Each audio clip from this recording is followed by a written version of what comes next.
Ricky, the Oval's got its 100th Test coming up in July. We're only the fourth ground in the world to be achieving that honour, and no other ground's going to get it for 25 years. So what is it? You've obviously got a long history with this place. What is it that makes it a special ground, do you think? Well, that's great recognition for the Oval, isn't it? To consider it's only one of four in the history of cricket to achieve 100 Test matches is fantastic recognition. What is it about the place? Look, I've got good and bad memories here, I guess. Like I had some good memories here with the Aussies in the early Ashes series that I played. We won Ashes series here, that sort of thing. And then 2005, obviously having a hand over the Ashes as a captain was something that's I'll probably live with me forever. 2009 again was the same thing. Come to the Oval hoping to win that last game and hang on to the Ashes. We lose the Test and and the Ashes slip away again. But then I got a chance to play at Surrey my last year of first class cricket and just absolutely love the place. One, I love the club, but the Oval and everything that the Oval has to offer is a very, very, very special place in my heart now. So, the ground itself, if you think about the actual ground, it's one of the biggest playing surfaces probably in the world, certainly outside of a lot of our grounds in Australia. It's one of the biggest surfaces. The outfield's always fantastic. As a batsman, you get great value for shots here. The wicket's always good. So it's a really nice place to play, and obviously it's in one of the great cities of the world as well, in London. So I loved every moment I had as a player here, and sitting here now as a commentator and getting to talk about some of the nuances, I guess, of the venue, then it's adds a bit to it as well. I was going to say, there's those two tests in particular, 2005, 2009. I know they're not the best memories for you, but in terms of the history of modern cricket, they're two of the sort of greatest, two of the greatest Test matches. Especially 2005 was one of the greatest matches in one of the greatest series. And then in 2009, English cricketing history, obviously you got run out by Freddie Flintoff playing his last game on half a knee. You know what I mean? What was that like for you? I mean, I know that obviously you were building a really good partnership at the time, but when you saw Fred pick it up, it's got to happen, isn't it? Well, I didn't see him pick it up because I had my head down, my backside up, trying to get down the other end. So I didn't see Fred pick it up. But look, that was just another one of those, I guess, gut-wrenching moments for me here. We the public probably didn't give us that much of a chance going into that last innings of that game to win that Test. As we know, it was a really badly deteriorating wicket. It was cross-seam deliveries were sort of taking big chunks out of it and whatever. But Mike Hussey and I had managed to get a really good partnership going. I think I was 60 or 70 not out at the time, and we were actually just starting to fight our way back into the game for what could have been one of the all-time great wins. But sure enough, Fred moves his way around at mid-on and picks up and throws the stumps down. So I look at that and I think that was a great piece of work from Freddie Flintoff. But I also think about how unlucky I must have been to be run out by Freddie in his last ever Test match on home soil. So that's just one of the things I guess is going to go down in Ashes and Oval folklore. But 2005 for me that was an amazing Test match.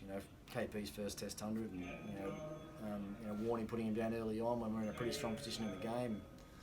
KP took us on and played just a fantastic innings that set up the game for his team, and then eventually almost an Ashes winning knock. So as I said, there's good and bad memories there, but you have those memories all around the ground. You have them all around the world. Sorry, you have those at the MCG, you have those at the SCG, and I guess the Oval always being the venue that hosts the last Test match. There's always something on the line. Early series I played '97. Series was over before we came here, and we ended up losing that Test as well, I think. So it hasn't been a happy hunting ground probably for us a lot of the time, but still some great memories here. Yeah, because that's what a lot of Australian blokes I've talked to have said about this ground. They said, Australians they have a sort of love-hate relationship with this ground because, certain time, even at the end of great series victories, you've had, like Phil Tufton will pull out 7 for or whatever, and they'll win it for England even when, you boys have been, kicking us into the turf the rest of the time. But they love the history of this place. Obviously, there's a lot of great Australian moments been made in this place. You won the game here in 1882 to create the Ashes, and that was one of the first really great wins in Australian cricket. And then obviously it's the place where Don Bradman played his final ever Test innings. Ending on that iconic average. So what is it do you think about what would this place mean to you to a sort of regular Australian cricket fan? Oh look, you're talking about things that happened 130 or 40 years ago, but that sums up a lot about this venue. To have 100 Test matches played here means that the venue's been used for a long, long time. As simple as that. And for an individual player to be a part of the history that's been created in such a play like this is pretty special, and it's a pretty cool thing to look back at the end of your career and realise that you have played a big part in a big chunk of history of our game. You know, I played for nearly 20 years, and the game's only been played for, as you say, 130 years. So, you know, my history in the game, I guess, is quite significant. But yeah, I mean, the Oval as a venue, the history that goes with it.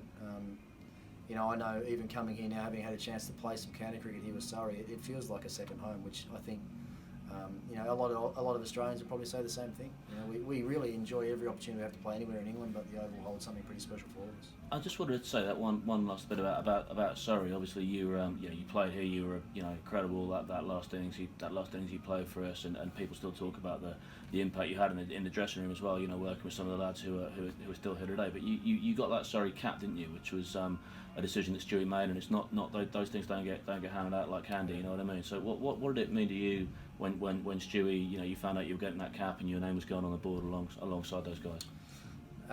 No, it's once again, I talk about some pretty cool things that happened in your career, and I actually got quite emotional that day. That was something I wasn't expecting that at all, to become a cap player at Surrey, having only had spent a couple of months at the club. But no, that's, you know, at home I've got very little pieces of memorabilia through my whole house as far as cricket's concerned. I don't have bats on the wall, I don't have shirts mounted up on the wall anywhere, but I do have caps, and I have, you know, my baggy green cap, and I have a brand new baggy green cap, and a bit of a lifeline of, you know, how my career sort of panned out.